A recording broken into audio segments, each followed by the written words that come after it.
malam teman-teman.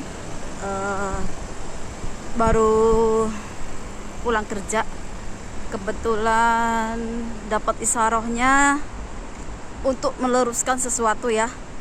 Ini tentang leluhur kita Nusantara yang kebanyakannya mereka adalah beragama Hindu, dan aku mau meluruskan tentang itu ya. Dan yang beragama Hindu pasti ngerti tentang Brahma, Shiva, dan Wisnu ya.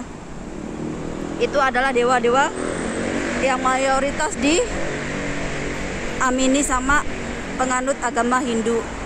Dan kalau saya lebih suka bilang bahwa Dewa Shiva yang meleburkan alam, Brahma yang menciptakan kehidupan, dan Wisnu yang memelihara kehidupan itu.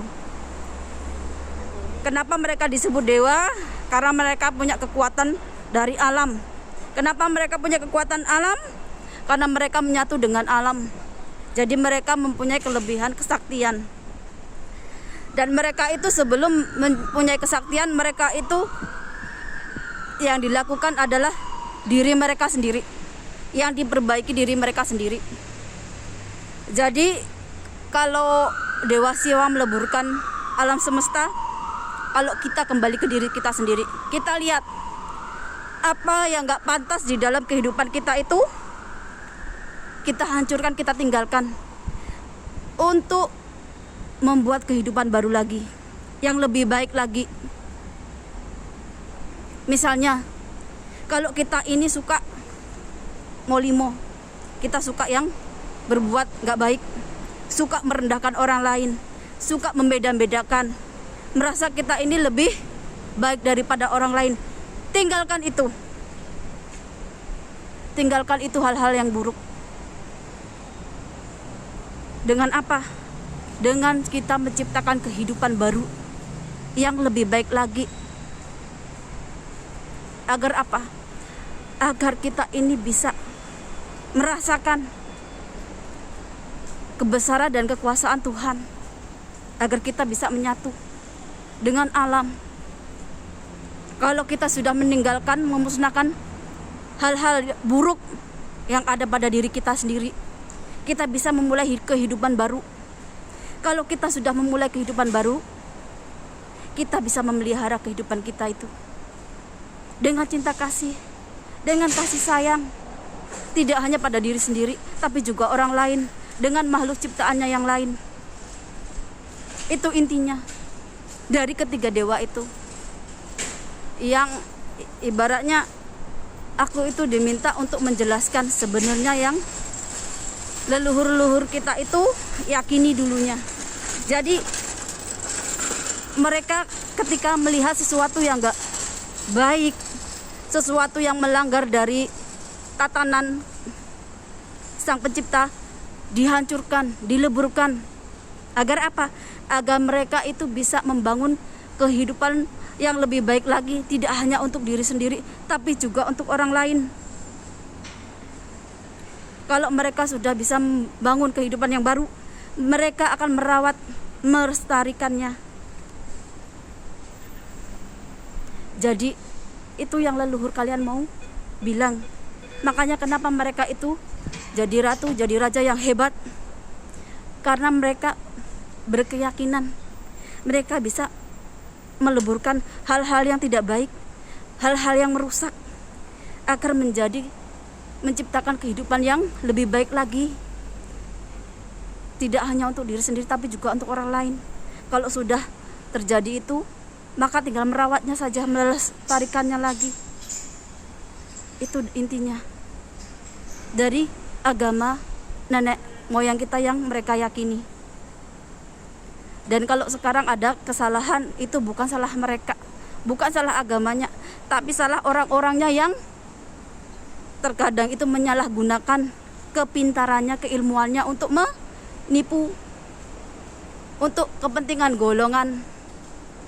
Jadi saya mau luruskan dari yang Hindu murni aslinya ya. Kalau yang sekarang itu sama kayak agama yang lain, sudah dikotak-kotakan, sudah jadi kepentingan golongan, udah jadi kepentingan politik. Dan untuk Tantra Bhairawa ya, sebenarnya namanya manusia, siapa sih yang nggak bikin salah? Ibaratnya ajarannya baik. Untuk maksiatnya sebenarnya dari yang nggak baik itu kita ubah menjadi baik, dan yang nggak baik itu dibuang agar menjadi satu kekuatan yang baik. Ibaratnya yang kita tinggalin itu sesuatu yang nggak baik, kita ubah menjadi baik. Kalau kita itu orang yang lemah, kita bisa mengubah yang lemah itu menjadi kekuatan kita.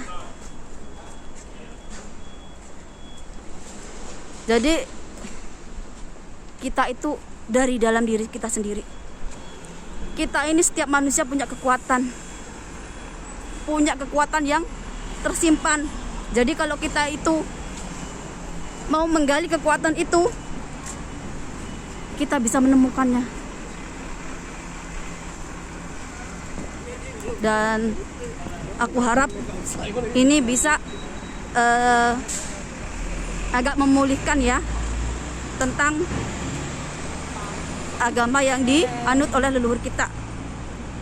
Jadi nanti kita luruskan lagi ke belakangnya. Semua agama itu ada kesalahannya, karena sudah di akhir zaman sudah banyak ibaratnya dimanfaatkan orang-orang yang punya kepentingan, baik kepentingan pribadi maupun golongan. Kalau kalian mau mencari agama yang murni, kalian cari ke dalam diri kalian sendiri. Ini amanah pesan dari yang leluhur Nusantara yang mayoritas beragama Hindu. Dan Tantra Bhairawa itu sebenarnya apa yang ibaratnya itu sesuatu yang dari diri kita ini yang gak baik, kita ubah menjadi baik, yang lemah menjadi kekuatan kita. Kalau kita mau membuat kekuatan yang dari Tuhan, berarti yang maksiat, yang keburukan itu kita tinggalkan. Kita lebih mendekatkan diri kepada Tuhan. Itu kebalikannya ya. Jadi yang salah itu bukan ajarannya, yang salah itu manusianya. Namanya manusia itu punya salah ya. Dan ini aku cuman ini dulu ya yang aku ibaratnya aku katakan untuk yang beragama Hindu Nusantara. Jadi apa namanya, kalian belajar lagi ke dalam diri juga.